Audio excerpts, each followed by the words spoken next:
cowboy outfit and he sees that the old newspaper clipping from when they've landed on the moon. He's Yeah. like, "No way, that's incredible!" And Cowboy and outfit. he's He just sees that they pumped. the old. And I was gonna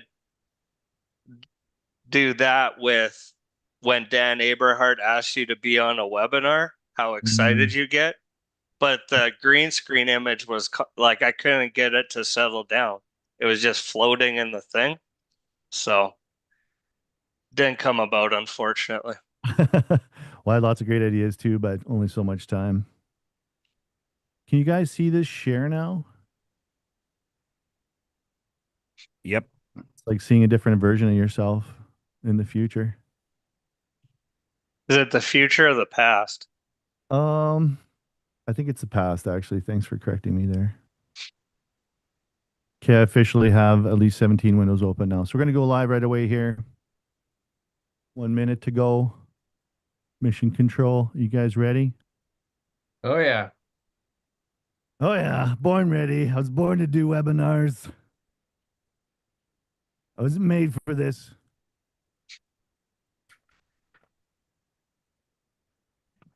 I'll do my little intro and introduce you guys, and we'll get rolling here. And start the webinar.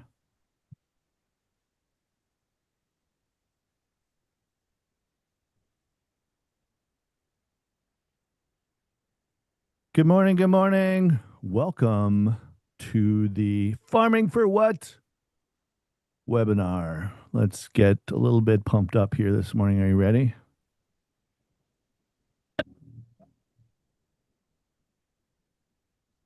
Yo, 2026, cost up,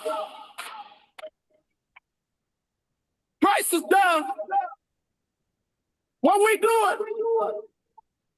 Margins high, y'all bills high, y'all feels dry. We still try, break through. You can clap if you want to. Don't slack, don't slack, don't Come on, slack. Jeff, you can clap. They say scale it up. They say sell it off.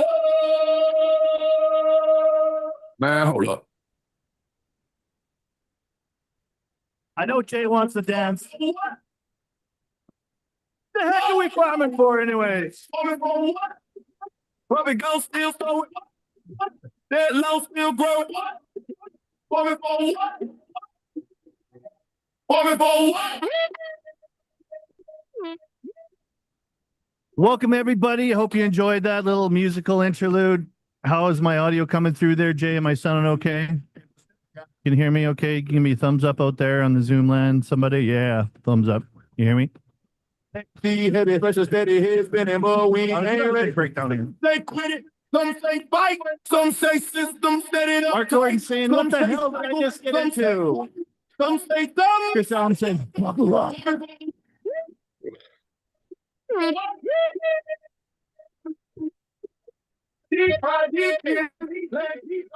All right, folks, we're in for a wonderful time this morning.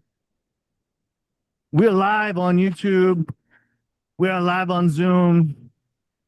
We're live with you on Growing Future Productions Live. I'm your host, Dan Aberhart. If you're joining on YouTube, welcome. Please drop a quick hello in the chats. Let us know where you're calling in from. Make sure to subscribe, turn on your notifications, stay connected. We're going to have some more conversations like this in the future. Today, we're talking about why are we farming? And this is a conversation for all of you to join in and tell us where you're at, share notes. There's a little bit of a story behind this. One of our participants today made a TikTok video a while ago that blew up. Maybe you saw it, maybe you didn't. But it was Jay Peterson, the famous dancer on TikTok, the dancing farmer. I really appreciate his perspective. And he had posted a video that essentially posited, why is nobody talking about the fact that nothing we can grow in 2026 is going to make us money? And he was a little bit dispirited. And it was very interesting when he played this Johnny Cash soundtrack and folks were chiming in. And essentially there was 5 different archetypes of folks. Some were dug in and saying they'll never give up. Some felt like they're headed toward the breaking point. Some were skeptical and said this is just another cycle. And some believe bigger forces are reshaping the industry. And others were just trying to make sense of what's going on. And I thought to myself, why don't we have a, a live conversation about it and play crazy shirtless dancing Ukrainian men over a hip hop soundtrack? And that's what just happened. If you're wondering what just happened, that's what happened. So the fun part is we've got four farmers on the call to talk about what happens when the numbers stop working. Some say the numbers are working. We will be asking you what you think. So not everybody will agree today. That's not the point of today. We've got Jay Peterson from JSP Farms on the call. You're the man who started all this. Thank you for joining us, Jay. No problem. No sweat. No sweat, man. He's a natural. Okay, and we've got Chris Allen from Allen Farms. Welcome, Chris. Thanks so much. No problem. You're a good man.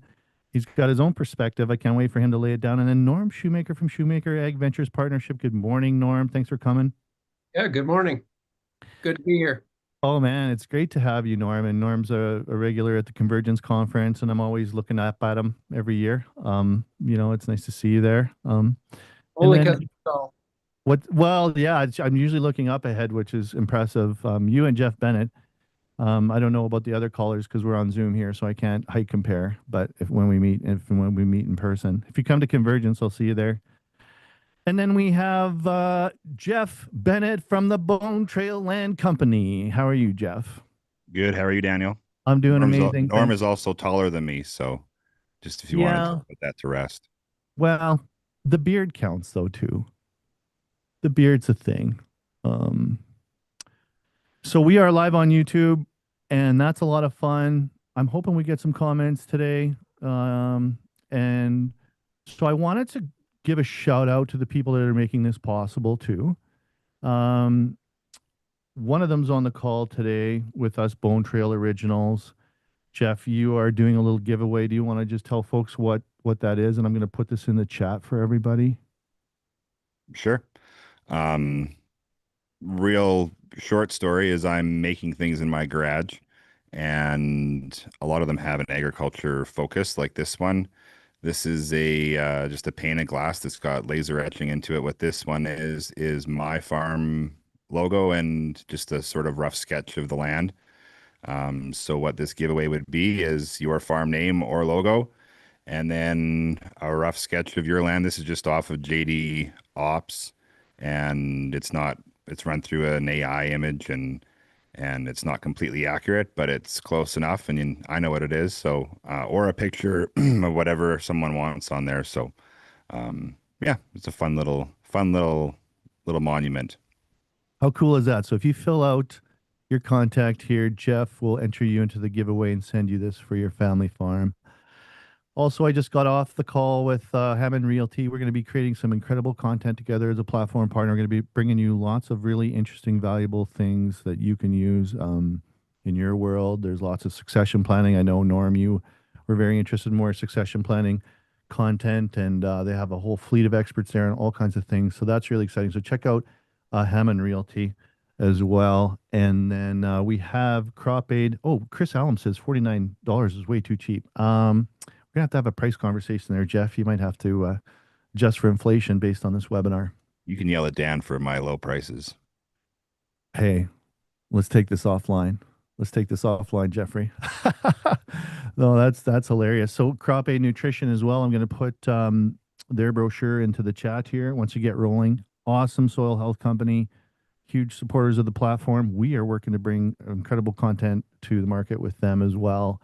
I'm really happy to be partnered with them. I'm going to put them in the chat here as well. And yeah, we got some fun stuff coming up with them. And then last but not least, Grip is giving away a farm consultation, how to manage your life, how to manage your business. We're using this on the farm. You scan everything with QR codes, and they will meet with you. I think Tracy's on the call. Tracy, you're on the call. Say hi to everybody. The CEO, the founder of this messaging management app is on the call. So thank you for being a supporter of this platform. And so with that, let's get down to it, folks. So Stop sharing there. So yeah, let's get going here. Now I want to indicate as usual, please put your questions into the chat, and I'm going to start out with a little bit of a poll here, which is going to get us into question number one for the panel here. Can you all see that? Poll number one, the reality check.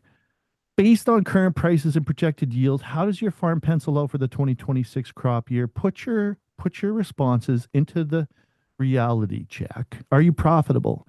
Are you break even at best? Is it a likely a loss? Is it too early, too uncertain to say? Or you like my dad always says, I'm looking good going broke. That's where I'm at, folks. I'm gonna have an excellent Richie Brothers. Um, Jay, you were the inspiration behind this.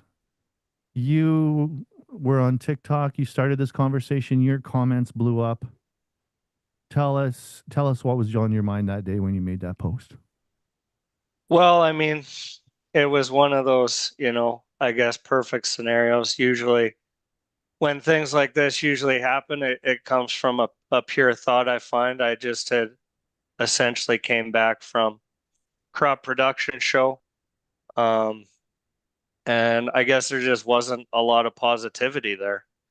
And, talking with my friends, talking with different people at different booths, it seemed like everybody had one thing on their mind, and that was, how are we going to make money in 2026, or what are the prospects for 2026? And then I was on my way home and I was listening to radio, and this was, the Manitoba numbers had sort of just came out. Then the Saskatchewan numbers it just came out. Hear Kevin Hirsch on the radio talking about there's very little profitability in the numbers that the government's releasing. And so, it's a pretty long drive between Saskatoon and Swift Current. I was just sitting there thinking to myself, and over the next couple of days, I just like, it's really weird that just it feels like everybody's in sort of in the same position. Nobody's really happy with crop pricing. Inputs are still high, relatively high. Our other costs are still remaining sort of inflated for the last 5 years, but you know, and it's getting harder for ourselves to ensure these things. And why aren't we really having a conversation about it?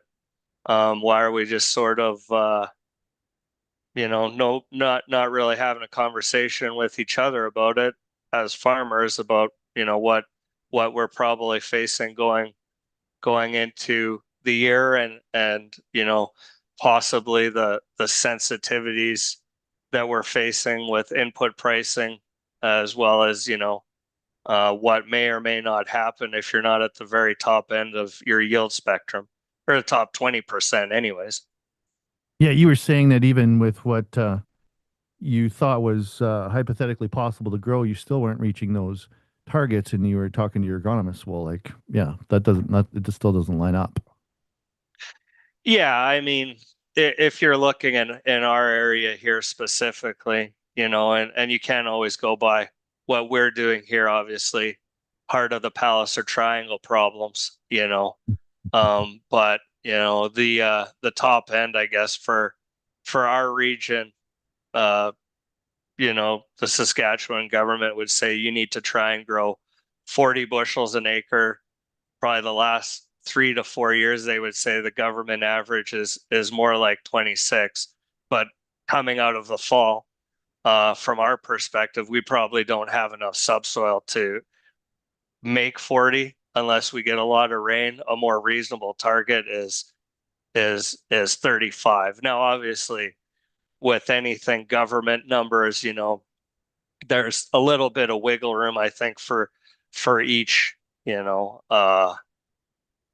operation, or exactly where you're at. But obviously, I think their top ends are really, depending on where you are, just sort of really at the top end, where you need favorable weather as much as anything to try and reach those things, which feels more like luck than skill to me. Yeah, you don't want to be in the position where your business is only profitable if you get a horseshoe up your butt accidentally. The poll came back as 26% are seeing their business as profitable, 42% are seeing a break even at best, 16% are seeing a likely loss, 16% say it's too early, too uncertain to say, and nobody except for me is looking good going broke. Well, Harvey's on the call. He always says that. So, morning, Dad. Um, Thanks for that, Jay. No, I really appreciate that perspective, and I think everybody can relate to some of those long drives homes from trade shows wondering, WTF maybe some days, and some years it's like, no, you're clicking your heels. But Norm, where do you fit on the spectrum here? And I want to remind you that Laura's on the call too. So, There um, you go. Well, we've made crop budgets for quite a few years, and I would say this one's not all that exciting, right? And it just comes down to our costs have got out of hand, machinery repairs, all that stuff, right? It's all gone up. And back when I farmed at Mossbank, we'd shoot for a metric ton an acre of durum. Well, now we just about need two to break even at these prices, right? So it's when costs go up and we're looking at high volumes, it costs way more money to harvest and truck and store a big crop at low prices, right? So um, it's going to be a difficult one, right? And it's a weird industry, right? When somebody's got to fail in order for you to do well because of supply and demand, right? So we definitely we're pretty good at overproducing here in the last few years, so it's going to be a tight one. yeah, we saw that last fall where essentially we had record breaking, especially cereals in our area, anyways, and still it's kind of a break even scenario. So it feels like you're just doggy paddling there in the Strait of Hormuz, should I say? No, we're not going to go there. I have lots more questions for you, Norm, but Jeff, where are you on the spectrum here? Um, how are you feeling about the budget? What say you, Jeff? Well, I think it's going to be a tough one. I don't foresee a new truck in my future, a new $100,000 truck in my future anytime soon. Um, Have you no, looked at it's leasing? no, no. Um, for me, I've had tough years. Last year was a good one, but before that, I had four tough years, and it it doesn't it doesn't really matter what this time of year. I mean, whether we have snow or not, or whether we have subsoil or not, because you need that rain and you need to not have heat, and prices may go up and they may go down, and it's I think the whole point of this is to try. Does it pencil out great? Nope, sure doesn't. And even when did my numbers, well, I constantly do the numbers, but it was the firm numbers when I booked my fertilizer and booked my UAN and booked my map and bringing it on farm, and those numbers from where I was doing the numbers 2 months ago are a lot different. So it hurts. You need a few more bushels, but it's every year that I didn't make money the last 5 years. I figured at this time of year it looked like it was going to work too. So maybe it'll work the other way this year. Yeah, and things are in flux for sure. We'll talk about that. But Chris, are you going to be the contrarian here and saying you're making bucket loads of money, or what are you going to reveal? Big Allen Farms reveal here. Come I'm gonna on, get You're get in egg on Alberta. my You're in face here. I Alberta don't too.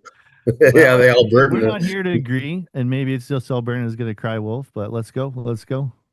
Well, I mean, like I first premise my comments. I mean, what we do is not easy. There's not huge returns, but I'm kind of looking at average contribution margin, average overhead, and there's a little bit of profit there for this year, which is good. You got to keep your costs under control and know your numbers though, and know your area, know your averages, and know your yield. Um, I mean, yield makes all the difference in the world. So if you're dry and you can't get average, stats can yields, that's tough. I mean, you're going to be in a tough situation. But just looking at the averages from our benchmarking program, it's 2018, 19. We're really bad, in 2020 we're bad years for us, and this is shaping up to be as good or a little bit better actually. So I think we're going to be okay. We're going to be here for 2028 But with is seven. but is $500,000 profit on $20 million assets enough for horseshoes and hand grenades?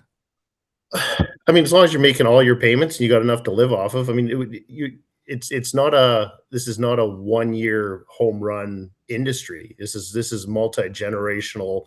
Like people complain about, we're not having enough young farmers that are coming on board, and I agree, but it's not something that can be built by one young farmer. I mean, that the young farmer was my grandfather, driving into town, working a second job, and making a go of it. So I mean, I, yeah, it sucks. I want it to be better, but it doesn't suck that bad. Have you ever killed a buffalo with your hands? I think is kind of buried in entry. Jeff knows about that. They got buffaloes, and those are tough beasts. But I love it that you're, a little bit optimistic, and every area would vary a little bit. And I'd love to hear from folks too, what questions you have for the panelists, what you're thinking or feeling.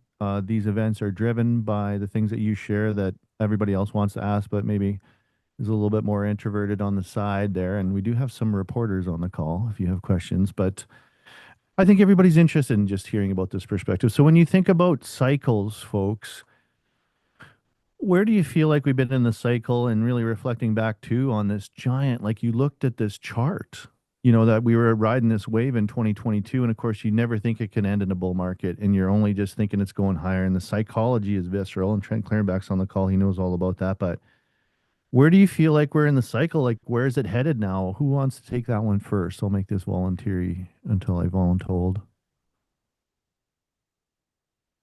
Does anybody want to jump on that? Anybody got thoughts about cycles? Romeo Prescott says, "You're still farming, nothing better." Oh, I love the optimism. Let's start with Norm this time. Norm, where do you think we're in the cycle? Well, you know, I probably wasn't optimistic enough there at the start, because I think this year is going to be a fine year, but um, it just seems that, this lack of trade and disputes and politics and all this stuff, it's a little bit tighter than it was, right? And, we're as far as the cycle goes, we got used to pretty good times here. We've had a lot of good years in a row, and we've probably overinvested in some iron and all that other stuff. So it makes sense. If we've had that many good years in a row, we're going to have a tighter one or two, right? So from cycle perspective, I don't know where we are. I think we increased our costs, and we've got to figure out how to manage that, right? Well, and we've had 80 years of peace since World War II, and some of that's starting to break down, and some of that was, talked about by folks like Robert Angelic. And if you follow Ray Dalio and you are a student of history, nothing holds at the center forever, given entropy. Jay, where are you a cyclical guy? Are you looking at cycles? Big cycle guy? You like the cycles?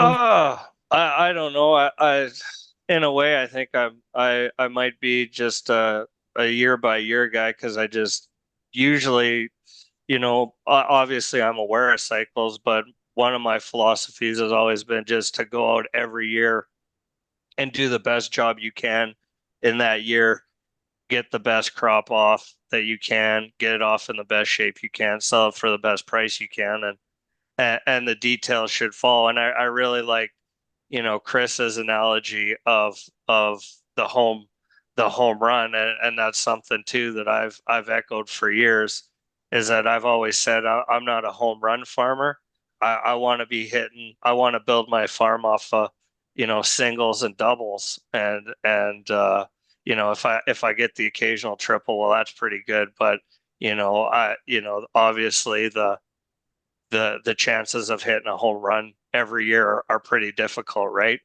For us, I would say, because of how we went into the fall, we would probably have to be at the bottom end of our cycle, because not only did we see a massive drop in pulse crops and cereals, which is super important for our area, we also got hit with a very untimely, very large rain right before harvest, which did a lot of damage, not only to the quality of our crop, but also we had to put a lot more money into a crop that we were losing value on, just through the markets alone. And I was actually, relatively happy myself, even until we got about 40% of the way through harvest.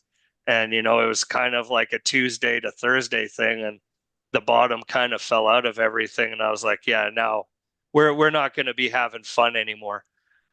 So because of those two or three factors that are I remember a year ago sitting down and projecting 2025, and seeing sort of maybe some sensitivities to the economics, and then getting in and then talking to people and having them say, well, you would never have the likelihood of that combination of factors happening is minimal. We're not even going to run that scenario because the chance is just too low. And then lo and behold, we end up in that exact apocalyptic scenario last fall with a weather event mixed with a drastic drop in crop prices that I was told would probably, is under probably 5% happening. So I have to believe that we're at the bottom of our cycle, because the chances of us having that market reaction mixed with poor weather or untimely weather is highly unlikely.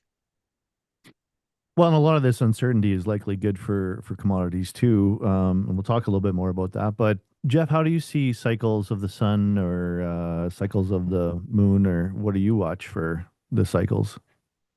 I think it's pretty tough to farm based off of what you think is going to happen next year. Obviously, you can make decisions and go off averages, but um, for me, like I said, 21 was an absolute wreck of a year. But I was, not the only one, a lot of people didn't have a wreck in 21, and 22 wasn't much better. 23 wasn't any better. 24 wasn't very good. So for me, 25 was a good year, but we ran out of rain right at the very end and didn't quite reach peak potential from where things were at. But you can't really go into a year with, knowing the yield, or else you'd fertilize for that yield. Whereas I don't think any of us are fertilizing for a poor crop. So yeah, prices are up, but you got to sort of work off of those averages, and no one knows, like, who, looking back, did I know that I wasn't going to have a crop in 21 through 24? No, but I tried every year, and I made some decisions in there that helped, and made some that actually probably hurt quite a bit. Um, you know, but 25 was good, and I'm glad I didn't fertilize for a 20 bushel canola crop, because it definitely didn't go 20. And this year it's kind of like, well, let's work off of an expected yield, and maybe go off of a percentage of that for how much we're going to put down. But I think you can't. It's tough to farm for a disaster, because you don't know if it's going to be a disaster, and you can't really fertilize for a disaster, because otherwise, what are you doing? If you don't pencil in a above average canola crop, why are you growing canola? You know what I mean? And if you haven't taken a position in the market, why are you switching more acres to canola? You know what I mean? Yeah, I do. And Jake Legui said that on our other webinar the other day. He's just far past trying to predict things. They just grow what they can grow the best they can grow it, and not try and respond to the market. Chris, do you have a horoscope or a crystal globe over there? Well, I mean, instead of the cyclical thing, I'm more of the trend kind of guy. Okay. But like, Okay. I like the need to go back to basics from Romeo there. I mean, I Yeah. was just thinking we need to go back to. I mean, it's nothing we do is basic. It's very complex and very very. It's just not easy. But I mean, the trend is there's less of us. The trend is we're all better. So your competition, your neighbors are all getting better. So we all need to stay sharp and be sharper. As far as pricing and stuff, I mean, yeah, you got to just manage that as you go. And like Jeff said, like if you're taking, you're growing more canola, are you taking position on it? Are you capturing that profit based on average or maybe even slightly below average yields if you're worried about that? But are you trying to, read where things are going and use that crystal ball like you're saying? And yeah, none of us have it, but we can read the trends and where things are going, and we're going to be bigger, and we're going to be hopefully grossing more, but the net revenue is going to be squeezed along the way. I think our or the nutrients of the world have got us by the tail a little bit here. And we talk about young farmers not, or young people not getting into farming. I would like to see some young guys get into fertilizer manufacturing. Well, there's that, eh? No, that's an interesting comment too. And yeah, I mean, they're not really ever going to let you keep a lot of margin for long term, are they? I mean, everything was going to follow that, and since we had the bull market, everything followed. But that actually leads really good into our next poll and question and roundtable. And Mike Rain, thanks for attending. He's saying trying to reduce crop production costs to meet the market prices in any single year is a dangerous economic game. Do you agree? Yes or no? Put it in the chat. You can use profits for iron and land after the crop is sold. Fill the bins within reason. It's a bad time to be retired from his day job. And with that, I want to launch my second poll today and ask my next question to the group here. What is putting the most pressure on your operation right now? Is it inputs, fertilizer, chemical, and seed? Is it commodity prices? Is it land costs and rent? Is it equipment capital costs? Is it an interest rate and financing? Or is it your significant other? Who wants to take that one? I don't know. Is anyone's marriage on the line here? I don't want to cause any trouble. I'm just kidding. I'm just kidding. Significant others make it all worth it. Who wants to give their significant other a shout out right now? What are you guys hurting from? Let's go. Who's got pain points? Let's hear about them. What's the worst? Hey, Dad, before we move on, I just want to highlight what Mike said and how important it is. Trying to reduce crop production costs to meet market price in any single year is dangerous. So what I think he's saying is okay, so I'm only going to grow so much. I'm not going to deal with a budget that's making money. So I'm going to try and reduce my input costs to meet that. I don't think you should try to do that. You should try and reduce your overhead to meet your production to meet your production costs, not the other way around. I think you need to produce more, not less. So cutting the production costs is not going to work as far as cutting rates, I guess, is where I'm going with that. That is a tough one though, because you do start looking at both sides of the equation, right? And thanks for backfilling there and unpacking that a little bit there, Chris. I appreciate that. And That Roman, can be, yeah, I totally get that. And I literally just said that when I was talking that you can't fertilize for last year or fertilize for what you think it's going to be. But that is a very good way of hitting the iceberg and speeding up the ship and going down. You know what I mean? So I agree. Yes, overhead costs, machinery costs, try and bring them down. Just sort of speaking out of both sides of my mouth here because there's no repercussions. yeah, nothing can happen. You're safe on the internet at home. No bad guys are going to get you. But Norman, Jay, what are you guys thinking? Who wants to jump in? I mean, I think we're not a whole lot different on production costs. I mean, I've pretty much pared down. I would say I started last year paring down things, not so much on the actual amount of inputs, but just more on efficiency, and say instead of buying prepackaged chemicals, buying base components and mixing them together and things like that. And I think, you know, for me where I am, that's pretty paramount because we're not going to get the rain. So trying to have super efficient fertilizer and chem usage is super important for us in particular, because I'm just not going to get in. That's why I grow mustard and not canola, right? I don't get canola. I don't get canola rains down here. If I'm thinking about it, I think that equipment is probably one of the most difficult things for us right now, because I think it's hard to say, okay, I'm going to step back on equipment, or I'm going to try and do something different with equipment, because right now I think that's just an equity bath. That's going to be really hard to swallow. And right now, I mean, for us, I'm seeding, right around 11,000 acres with 176-foot drill and taking that off with two 780s with 40-foot headers.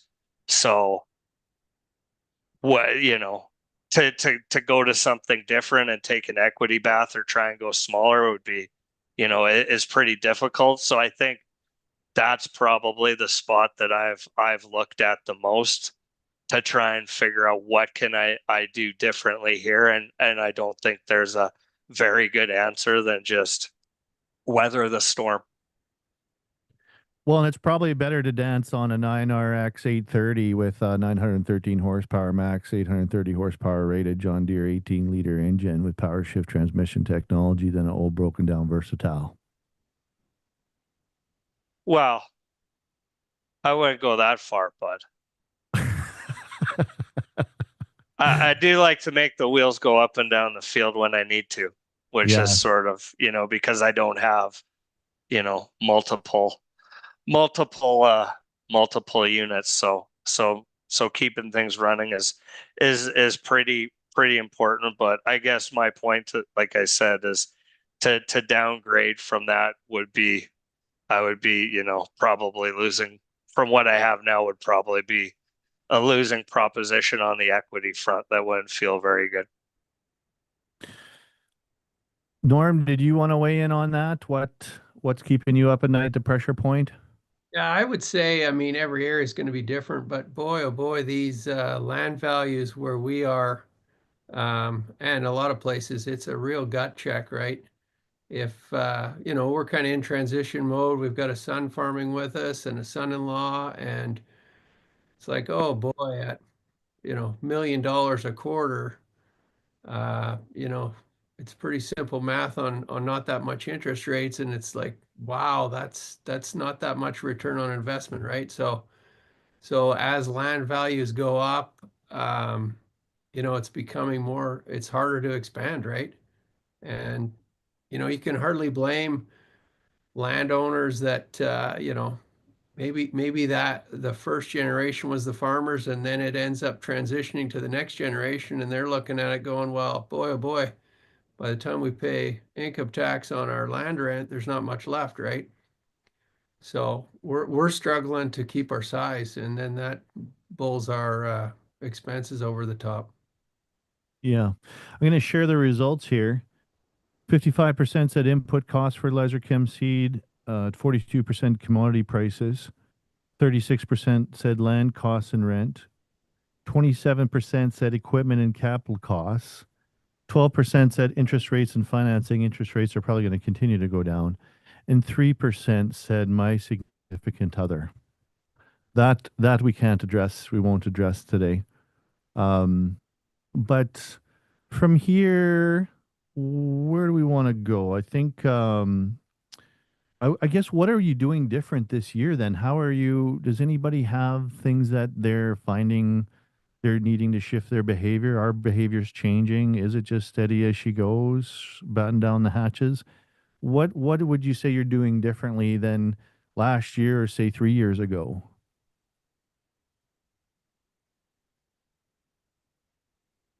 Chris? So we're playing, it's the fourth time we've played with it, but VR fertilizer. And I think we might have actually found a formula that's going to work for us finally. So maybe seeing we got 5 quarters when it looks like we're going to be able to reduce costs. I mean, the proof is going to be in the harvest, obviously. A little bit of battening down hatches in different places, and pre-buying properly. I mean, we pulled the trigger on a bunch of fuel here, just like everybody else. But making sure we've got those costs locked in. We've got, we're just squeaking by with a little bit of profit for this year, and so Cargill does this thing about like defend the castle, and so we've had some good years since 21, and so using that equity and that net profit to help secure the farm is kind of where we're at. You're Yeah. part of a peer group too, are you not? And working heavy duty on your books and strategy and stuff like that?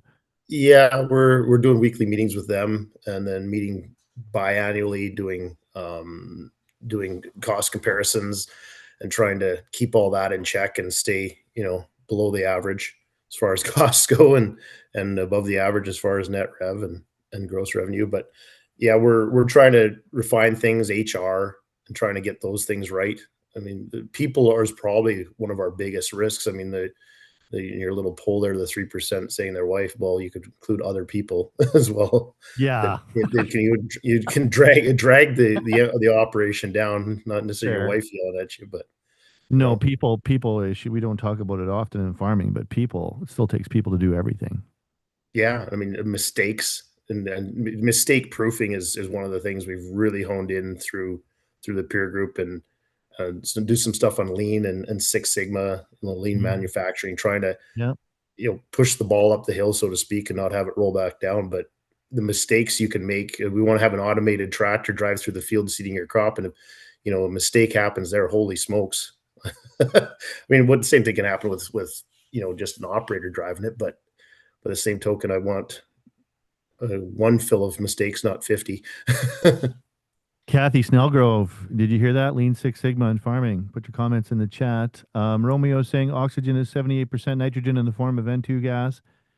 Converted to nitrates and it's free. Yes. But there's a little bit of a but there. But he's also saying, is there a rental market for farm equipment? I don't think farmers like to rent farm equipment. I sold it for 13 years. It's not my farmers love to own the iron and drive the iron and, well, in Jay's case, dance on the iron.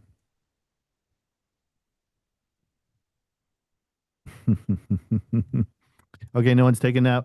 Where are we at with our questions here? We were talking about what folks are doing differently. Jay, do you have anything that you're doing differently? Not really, because if I was going to do anything differently, I started doing it last year. So there's Hmm, there's too there's late. there's not a lot of places to go. I've had a lot of meetings, like I'm sure everybody has, or like Chris, and looked at the numbers, and same mindset, right? Stay below the average production cost of the area, which I think we are on both inputs and uh machinery, for just purchasing at the right time and being super vigilant, and then yeah, trying to sell it for the most amount of money and have the highest gross revenue, and try and hash it all out. So yeah, and then same thing, try to have the right people in place this year. It's been a bit of a revolving door for us the last couple of years, with employees coming in and out, and just hoping that I've got an all-star team assembled for this year, and we'll see. Maybe I can get them on the dance hype train too, Dan. We'll see. Oh, I would love it if the whole farm team would also dance. I think that would show great team spirit and solidarity. But do you think the inexorable march of technology will soon mitigate the lack of human beings that are available on farms? Uh, to a point. To a point, I think you're always going to have a certain amount of people to run a certain amount of things or monitor a certain amount of things. I don't think we'll get away with full automation, and I've also always been a believer in swarm technology, where it's going to be a lot easier to have like 50 small things than one or two big things, because it's going to be a lot easier to take if it breaks down. True. Yeah, we see that with bigger and bigger equipment that's supposed to replace more and more units. You know, it started when I saw the 4920 go out and it was replacing a lot of sprayers, but if it breaks down, not so much. Norm, are you doing anything differently this year? Or did you do Um, anything differently last year? What would you we've say? been pretty steady as it goes, and when things get tight, we kind of go back to what's our basic, what do we grow best, and it's a whole bunch of small decisions, and we've been VR fertilizing for a long time. But, we did book some liquid fertilizer, and it's like, you know what, this canola price needs rewarding, because those last 5 bushels or 3 bushels or whatever it is, that's where the profit is. So we're going to go back to some top dressing. We're just going to see what the weather brings us, and we're going to pound it on if we need to. Love it. Love it. Kevin Hirsch is saying profitable new crop prices have been available on some minor acreage specialty crops. Can only lock in the first 10 bushels per acre, but that provides a starting point. We're going to be talking about put protection options and production insurance, coupling those two, because you can count puts as essentially an input and double dip on your insurance. So we're going to talk about that little humdinger of a technique, which is very exciting and I wish was available in the podcast world. But Jeff, are you doing anything differently right now or in the future or past, Jeff? Well, like Jay said, if you're gonna do something different, we done it last year, and we did. We took out our wheat acres and replaced them with canary seed, Hmm. um, which was a good move. Obviously the price has gone down quite a bit since then, but it's all about what type of numbers you're putting in for forecasting and putting in a today's price versus with an average yield of canary seed. Um, does better than a does better than a number two 11% protein for us at the yields that we were growing, and we were growing better yields than what my dad ever did. So it was a bit.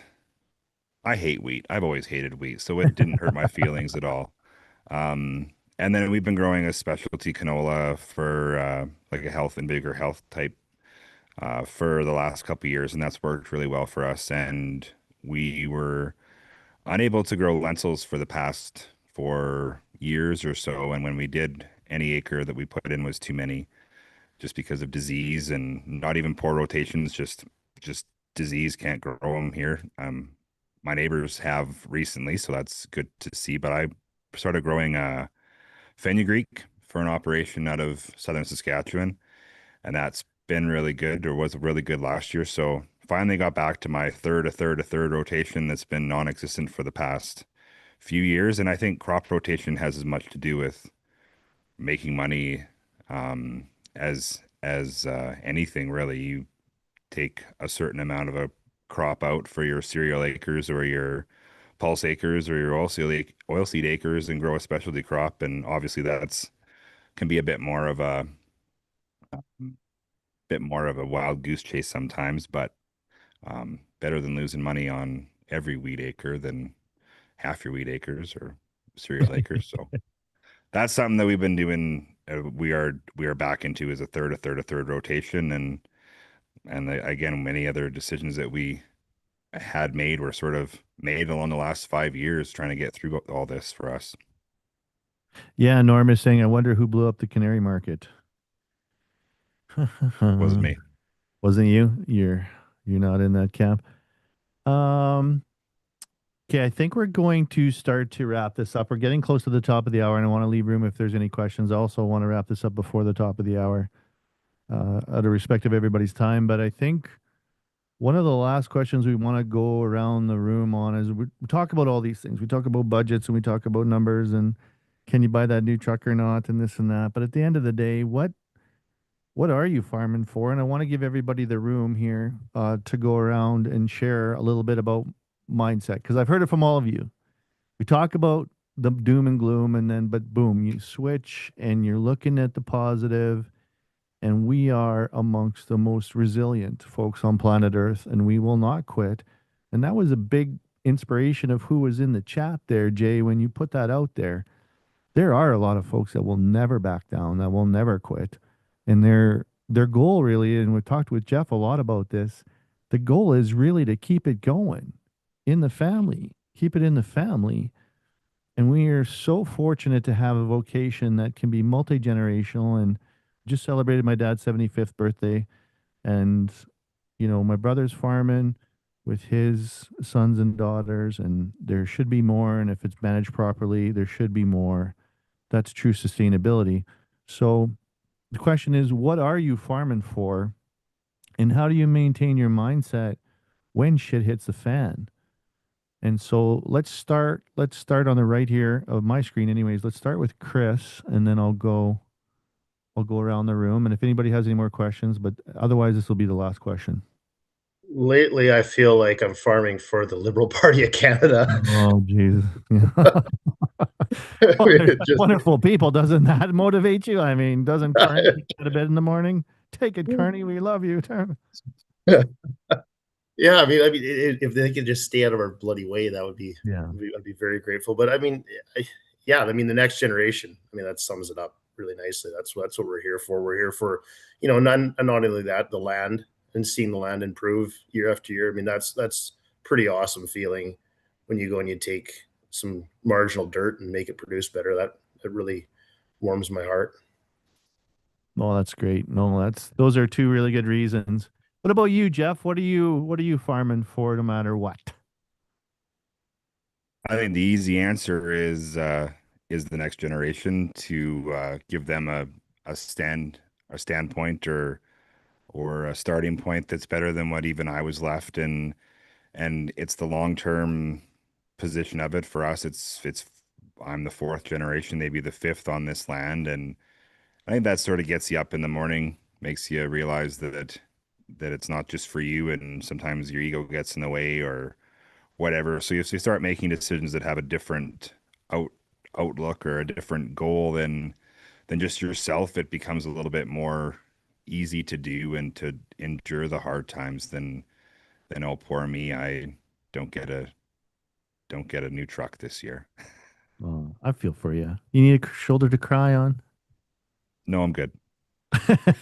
I'm glad because you're kind of a big guy. That's no, I appreciate that perspective. We've had a lot of deep conversations about that, and I appreciate the relationship we have there, Jeff. We all have our days for sure, no matter what business we're in. But Norm, we've talked about this topic, farming for what you've sent me pictures of your kin and your kids and your grandkids and everything. I think I know what you're gonna say. I don't want to give it away, but Okay, well, certainly, I mean, we do it for our kids and we do it for our grandkids and I think kind of a neat saying is like, okay, budgets are tough, right? But it's the responsibility, which is your ability to respond.